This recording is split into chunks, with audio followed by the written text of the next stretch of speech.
Venezuela la guerra cognitiva está en su máxima exponencial.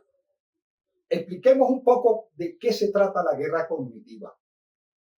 El misil que se dirige es un misil de la más media hacia la mente de los venezolanos, independientemente de la ideología que se maneje.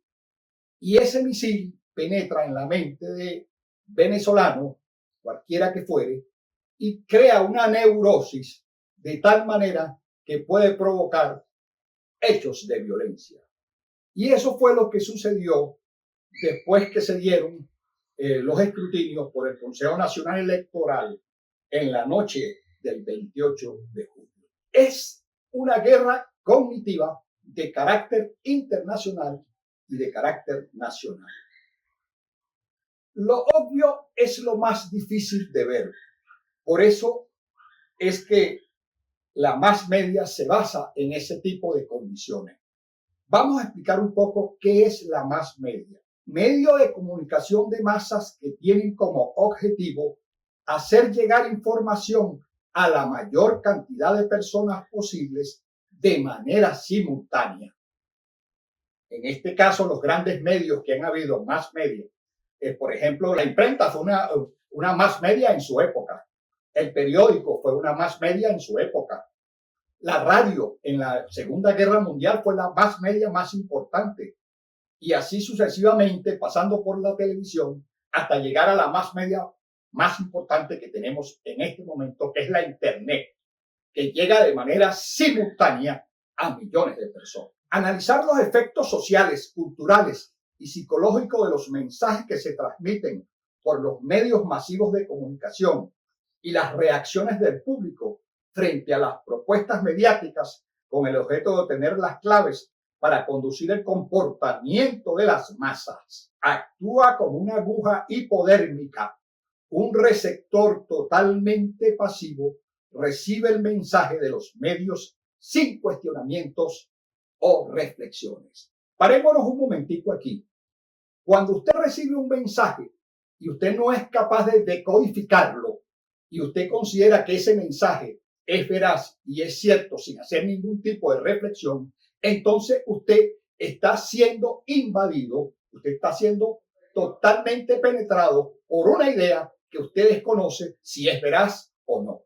Y eso fue lo que sucedió la noche del 28, cuando se desataron todas esas monstruosidades de videos, causando un impacto de miedo, odio y ira en la gran mayoría de las personas. Porque no nos olvidemos que en los efectos de la política, digamos, narrativas, existen los que están a favor de una narrativa y existen los que están a favor de otra narrativa.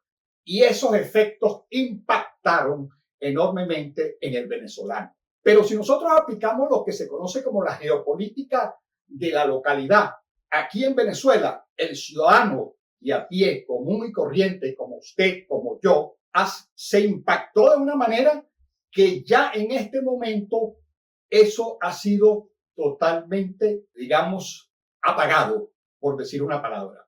¿Por qué? Porque el venezolano, de alguna manera, tiene una conciencia clara de lo que está aconteciendo o de las narrativas que cada una de las partes tiene.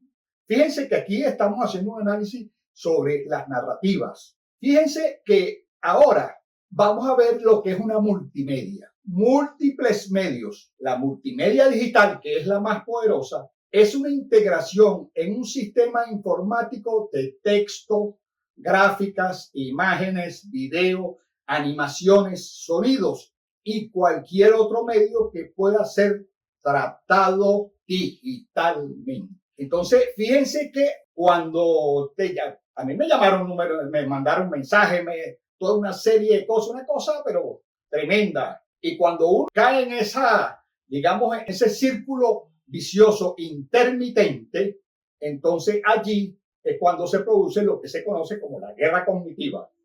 En este caso, una guerra prácticamente cibernética, pues, lo que hubo. Y, por supuesto, hubo una serie de violencia que se desataron a través de eso por hechos de fuerza y de violencia.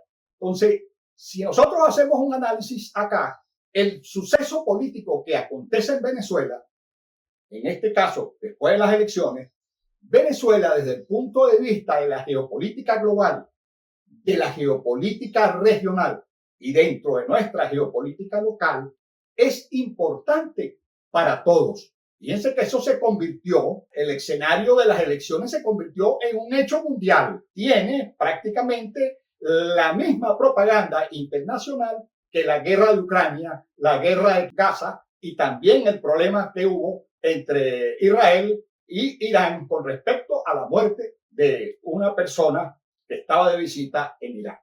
Entonces, son hechos que acontecen y que determinan de alguna manera que geopolíticamente en lo global, Venezuela genera, digamos, una reacción con respecto a lo que aconteció el 28. En el caso de los Estados Unidos inmediatamente reconoce como presidente electo al señor Edmundo González Urrutia, cosa que ya se esperaba, porque esto era una crónica, como la famosa novela esa, una crónica de una muerte anunciada, que ya, pero en este caso todo el mundo lo sabía, de que ese iba a ser el pronunciamiento. Incluso cuando desde el punto de vista de lo técnico y de lo jurídico todavía está ese hecho en un acontecimiento que hay que esperar para poder determinar con precisión lo que sucedió el 28 de junio. Pero ya el órgano regulador, vamos a decirlo así, ha emitido el segundo boletín. Entonces, ¿por qué los Estados Unidos hacen eso? Porque sus objetivos hacia Venezuela es, y veámoslos desde ese punto de vista, por el hecho de que los Estados Unidos, a pesar de que es la primera potencia de producción petrolera, tiene 8 millones de barriles diarios de déficit, por lo cual necesita petróleo no solamente de Venezuela, sino también de Brasil, de Colombia y de todos los países que le puedan dar petróleo. Entonces, con las sanciones, busca garantizarse el suministro barato de energía en Venezuela y tener el control del negocio petrolero venezolano hacia el exterior. Y las sanciones es precisamente un látigo que se utiliza para tener una ventaja de control con respecto a Venezuela.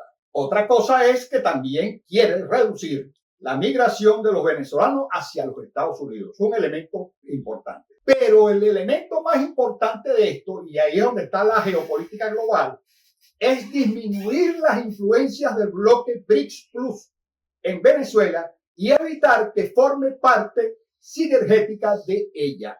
Es por eso que Vladimir Putin y el presidente chino ya a través del pronunciamiento del órgano rector le ha reconocido precisamente la victoria del presidente Maduro. Es allí precisamente el esquema de la geopolítica global. ¿Por qué? Porque Venezuela tiene petróleo y es la reserva petrolera más grande del mundo.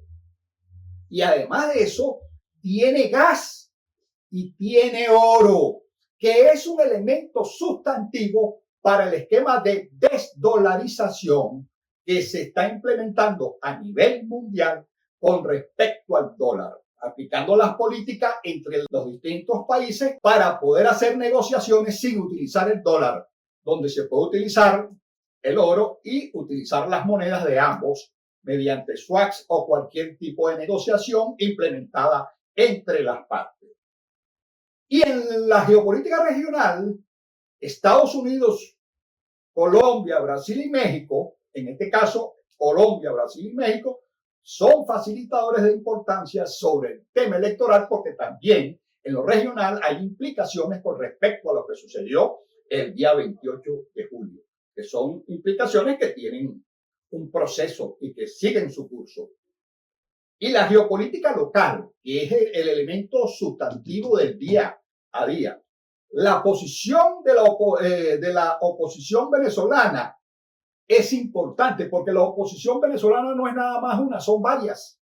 Entonces aquí juega un rol importante lo que vaya a suceder o las interpretaciones que se vayan a dar o lo que va a acontecer en lo jurídico técnico con respecto a lo que queda pendiente en el área electoral. La cohesión institucional, civil, militar y policial evitó una violencia callejera extrema tal como hubiese sucedido en el año 2017. A pesar de que hubo muchos disturbios que generaron violencia y tumbaron toda una serie de estructuras que son patrimonio, vamos a decirlo así, de cada ciudadano. Además de eso, la posición ciudadana es el elemento sustantivo a mi entender en relación al tema de la violencia, las fuerzas oscuras, miedo, odio, ira. Pero por otro lado, se genera una resiliencia y una esperanza. Es por eso que el ciudadano de a pie fue vital en este momento para evitar el tipo de violencia que de alguna manera podría asumir o dejar a los venezolanos al borde de una guerra civil que no es necesaria, porque los venezolanos lo que necesitamos es un gobierno que sea coherente con el bienestar de todos nosotros. Esto implica que el gobierno venezolano debe replantear un gobierno con una nueva óptica, porque el descontento, de alguna manera, hay que decirlo, que esto sí existe. Y, por supuesto, hay que examinar claramente con una nueva óptica ese replanteamiento del gobierno. Y una negociación, que es un tema duro, con respecto a las sanciones. Ahí es donde está precisamente el esquema. Y lo que dijo el presidente, un acuerdo político o diálogo nacional donde quepan todos los venezolanos sin distingos de posiciones ideológicas, pero que sí tengan como norte la búsqueda de una solución tangible para los ciudadanos venezolanos.